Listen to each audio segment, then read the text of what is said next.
Yang apa kabar? Baik, Pak. Sehat? Alhamdulillah sehat. Alhamdulillah. Bagaimana anak?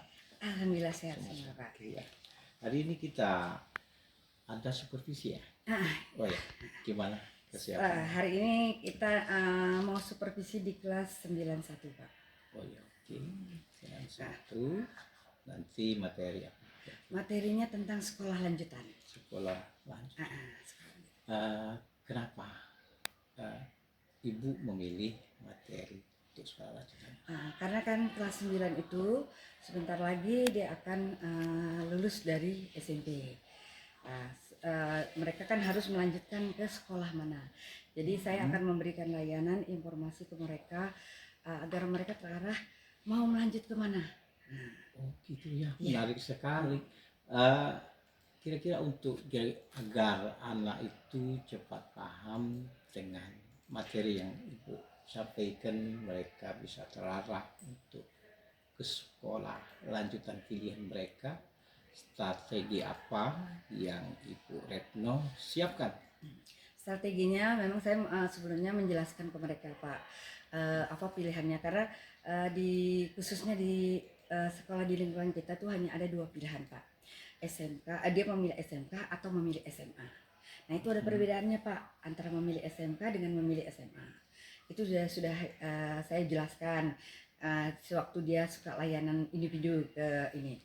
Nah ini hari ini saya hanya mempertegas untuk mereka mau kemana agar mereka tidak salah arah.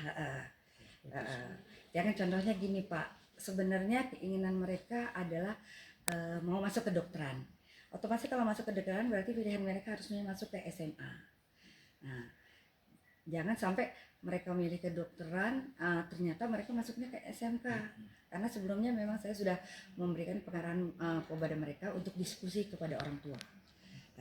Jadi kolaborasi dengan orang tua juga penting. Ya.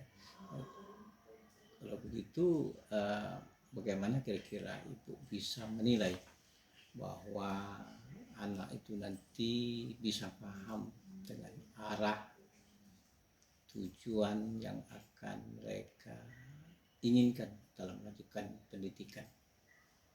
Ya, bagaimana Ibu Retno mengukurnya? Kira-kira pembelajaran bisa mereka serap seperti itu. Ya, nanti bisa kita melihat dari antusias mereka untuk mengikuti layanan informasi yang saya akan berikan. Nanti saya akan mencoba membuat kelompok, diskusi kelompok antara pilihan ke SMA atau ke SMK. Nanti biar mereka memilih, oh di SMK itu ada beberapa jurusan juga, Pak, bukan hanya ini, beberapa jurusan. Nanti mungkin ada karena di sekolah kita ini, di daerah kita ini ada 3 SMK, Pak. Ada SMK 1, SMK 2, SMK 3. Itu SMK-nya berbeda-beda, Pak. Kalau misalnya SMK 1 itu adalah jurusannya itu yang tentang perkantoran, kecantikan, pariwisata, udah gitu tentang pemasaran. Itu SMK 1. Jadi agar mereka tidak salah memilih. Nah, kalau SMK 2 itu menjurus ke ini, Pak.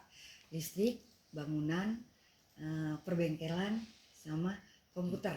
Nah, sudah gitu ada nanti SMK 3, Pak. SMK 3 menjurus tentang tata boga, sudah gitu mekatronika, sudah ada 7, Pak. Ada 7 jurusan yang bisa dimasukin namanya. Dalam pengarahan pembelajaran hari ini, kira-kira tantangan apa yang Ibu rasakan dan bagaimana kira-kira Ibu untuk mengatasi itu? Tantangan terberatnya ada 1, Pak, ya, yang mungkin nanti harusnya anak masih tidak mengerti, masih tidak memahami, masih tidak fokus untuk mau kemana saya. Jadi nanti kalau misalnya saya bertanya biasanya, Ibu nanti lihat saja nanti. Padahal harusnya masa depan mereka kan harus ditentukan dari sekarang agar dia jangan salah langkah.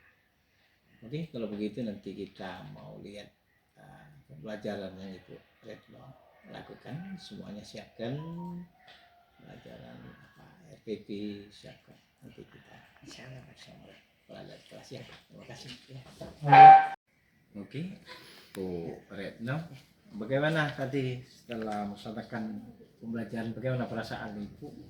Perasaannya menyenangkan, Pak, walaupun ya siswa masih banyak yang ini apa masih banyak yang belum belum bisa menentukan arah kemana dia Arah akan kemana. ya. Ya, upaya apa kira-kira agar mereka lebih paham lagi dengan tujuan mereka nanti setelah menyelesaikan tamat sekolah. Uh, saya akan menggunakan ini Pak, menggunakan konseling individu. Nanti mungkin saya akan memanggil siswa-siswa yang memang belum fokus, karena tadi ada beberapa siswa yang sudah bisa mengungkapkan apa yang ingin keinginan dia bisa menyampaikan setelah lulus dari SMP dia akan menuju kemana, sudah gitu dia bisa memandang setelah dari SMP dia mau melanjutkan kemana, sudah gitu dari SMA pilihan mereka sampai ke arah sampai dia ke kuliah. Itu dia sudah ada yang bisa mengungkapkan itu.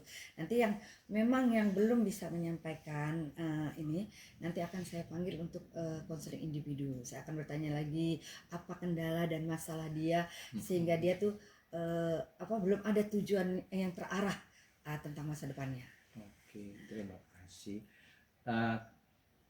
Dalam pelaksanaan tadi proses pembelajaran itu prinsip pelajaran mendalam yang sudah dilakukan guna memberikan arahan bagi anak untuk dapat melanjutkan ke jenjang pilihan mereka. Apakah bagaimana menurut Ibu dalam pelaksanaan tadi pembelajaran yang Ibu lakukan? Kalau dalam pelaksanaan tadi saya sudah melihat antusias mereka untuk mengikuti layanan informasi yang saya berikan. Walaupun mereka belum ada fokus, dia sudah menyarankan untuk bisa mengungkapkan apa keinginannya. Karena masih banyak kendala yang dihadapi. Keinginan dia antara keinginan siswa anak dengan orang tua tidak sejalan. Tadi mereka sudah ada berkesadaran seperti yang disebutkan itu. Mereka juga merasa belajar bermakna dengan pembelajaran hari ini. Kemudian mereka juga merasa bergembira apakah ketiga-tiganya itu itu ada. Pas lagi memang ada tadi mungkin ada sedikit karena mereka saling bertanya untuk berebut untuk bertanya, Bu, saya mau melanjutkan apa? Jadi akhirnya ada sedikit ribut. Saya ajak mereka untuk breaking untuk kita bernyanyi-nyanyi untuk bisa agar mereka bisa biar terarah, sudah gitu membuka juga pikiran mereka. Oh ya, nanti mereka bisa menceritakan kembali apa yang menjadi keinginan mereka. Kira-kira makna apalah yang mereka dapatkan dalam pembelajaran hari ini? Makna yang mereka dapat, mereka bisa menentukan arah kemana setelah sekolah setelah SMP. Jadi ada arah tujuan. Oh ya, walaupun mereka belum punya apa yang diinginkan, tapi dia punya arah. Oh ya, berarti kalau saya mau jadi ABRI atau saya mau jadi dokter, berarti pilihan saya sudah ada arahnya. Sudah ada arahnya, walaupun dia nanti harus bertanya, ini Bu atau orang tua mampu nggak untuk mendanai sekolahnya mereka. Seperti itu ya. Dari yang Ibu sampaikan tadi dalam pembelajaran, menurut Ibu nih, tapi bukan menurut saya, kalau menurut saya kan bagus, tapi menurut Ibu apa kekurangan atau kelemahan lah katakanlah yang dilakukan tadi selama proses pembelajaran? Terus terang kelemahannya saya interaksi siswa. Siswa masih ada beberapa yang pasif untuk mengungkapkan apa yang menjadi keinginannya. Jadi kita harus memancing dan mengorek. Jadi agar jangan jawaban mereka, saya tidak tahu Bu. Entah Bu, saya mau kemana Bu setelah ini. Serasa mereka tidak pesimis akan masa depannya. Nah itu yang harus saya pelajari lagi, saya korek lagi. Mungkin saya harus menggunakan pendekatan yang secara pribadi, apa permasalahannya, itu yang mungkin yang Secara tantangan, personal ya tantangan yang terberat. Karena ada tidak semua siswa kita Pak mau mengungkapkan isi hatinya, karena kita tidak tahu, mungkin di rumahnya memang dengan memang orang tuanya dia tidak mau tertutup terbuka. gitu. Dengan pembelajaran tadi Ibu upayakan mereka agar bisa mengungkapkan gitu, mereka bisa bertanya dan lain sebagainya. Yang menjadi apa permasalahan agar bisa disampaikan ke saya. Jadi seakan-akan ya walaupun kita tidak secara mendetail, tapi kita tahu apa yang menjadi ininya, agar mereka ada arahnya. Oke, siap.